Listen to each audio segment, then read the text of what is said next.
Há 100 anos, ser pai, professor ou chefe era mais fácil. Por quê? A autoridade era dada, todo o poder estava no pai, no professor e no chefe. Cabia ao aluno, filho, funcionário obedecer, ou apanhar em casa, ou ser demitido na empresa, ou ser punido na escola. O professor falava, a classe anotava. Tudo funcionava dentro de uma hierarquia, onde o poder estava definido. Este era um mundo muito útil e muito adequado para quem estivesse no topo da pirâmide de poder. Este é um mundo muito difícil e muito desafiador às pessoas da base. Vamos avançar para o nosso momento quase pós-pandemia. Nós sabemos que as pessoas são contratadas em uma empresa por suas habilidades técnicas, pelo seu domínio de engenharia, por saberem lidar, por exemplo, com um programa de computador, por terem habilidades físicas ou intelectuais que preenchem as necessidades daquela empresa. Nós chamamos essas habilidades duras, profissionais de formação, diploma, de hard skills, são habilidades duras, são habilidades estruturais. Eu sou contratado para ser professor porque eu tenho formação para professor, porque eu estudei, porque eu tenho diploma, porque eu posso demonstrar que eu passei anos e anos estudando para isto. Mas quando a escola me contrata, ela sabe pouco do outro lado da minha existência. Ela sabe pouco sobre as minhas soft skills, as habilidades subjetivas, carisma, simpatia, capacidade de trabalhar com o grupo. É claro que a seleção vai me perguntar isso. Você sabe trabalhar em grupo? A seleção vai me perguntar qual o meu maior defeito, mas as respostas previstas para um processo seletivo, por mais que ele seja bom, não revelam aquilo que só aparece ao longo dos meses e anos de trabalho. Fulano é um engenheiro extraordinário. Aquela é uma médica de ponta formada na melhor universidade, com uma habilidade cirúrgica extraordinária. Este é um professor impressionante, mas grosseiro, arrogante, invasivo do espaço alheio, tóxico nas relações com os colegas, quando não preconceituoso. Surgem as chamadas soft skills e a ideia que você conhece, que nós somos contratados pelo currículo e demitidos pelo comportamento. É raro alguém ser demitido porque no currículo diz que tinha um curso de 360 horas e é constatado que o curso foi só de 320 horas. É raro isso ocorrer. O mais comum é grosseria, insubordinação e assim por diante. Mas a questão fica mais complicada porque no mundo pós-pandemia cresce uma tendência a uma grande renúncia dos empregos. Nós já notamos esses dados nos Estados Unidos e no Brasil. Nos últimos anos, centenas de milhares de trabalhadores abandonaram as empresas.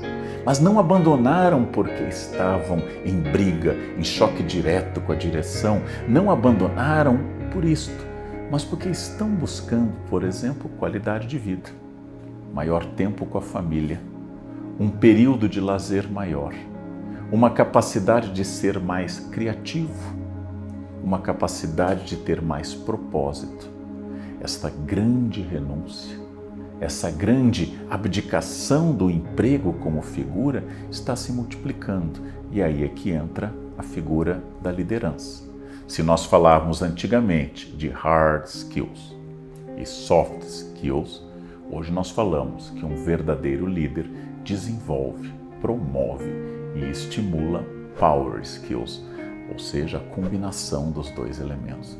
É claro que eu preciso de um médico competente em medicina. É claro que eu preciso de uma arquiteta competente em arquitetura. É claro que eu preciso de uma professora competente no exercício de dar aula. Mas, junto com isso, eu tenho que desenvolver uma coisa quase tão importante, ou até mais, do que aquela.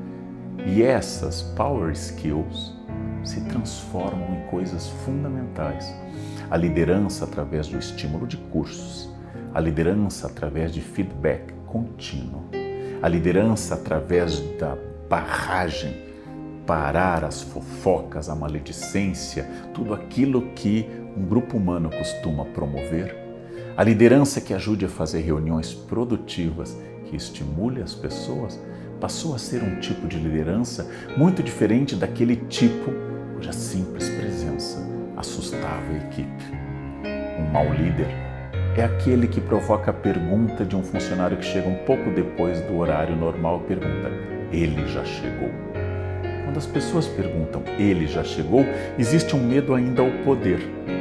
Um bom líder é aquele que a chegada promove uma tranquilidade, porque agora tem alguém que nos ajuda, agora tem alguém que nos incentiva, agora tem alguém que vai estimular e que tem uma visão total do processo. O bom líder deixa de ser aquele relógio ponto que controla a produtividade dos funcionários. E especialmente em funções criativas, críticas ou de grupo, ajuda a desenvolver uma espécie de ambiente onde as pessoas não apenas funcionem e atendam à demanda da empresa, claro, mas também funcionem como pessoas entre si e com o grupo. Por isso que é fundamental que eu aprenda uma certa inteligência emocional no contato com as pessoas, que antes não era demandada. Um bom professor há 100 anos tinha autoridade.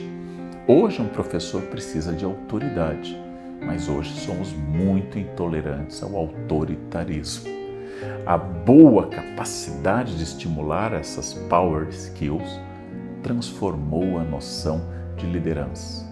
E quando falamos que os colaboradores de uma empresa devem procurar, dentro do princípio da learnability, a capacidade de continuarem aprendendo, é óbvio, você concorda com isso, todo mundo concorda com isso, mas não se esqueça que isso se aplica também à liderança.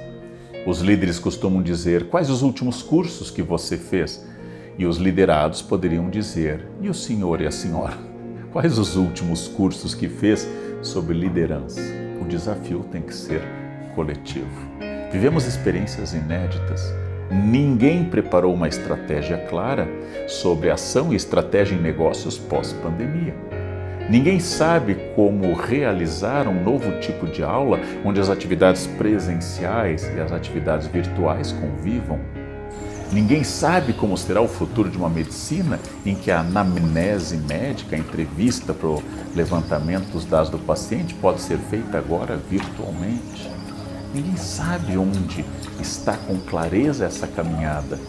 Quanto mais eu pensar nisso, me atualizar, quanto mais eu aceitar o desafio dessas questões, quanto mais eu entender que a obrigação para manter talentos na empresa não é mais apenas a boa vontade dos contratados, mas a sinergia entre contratados e contratantes, quanto mais eu constituir laços que representem um desafio coletivo e estratégico, mais eu me aproximo de um modelo de liderança que supere a noção autoritária, centralizadora, muitas vezes violenta, do poder no passado.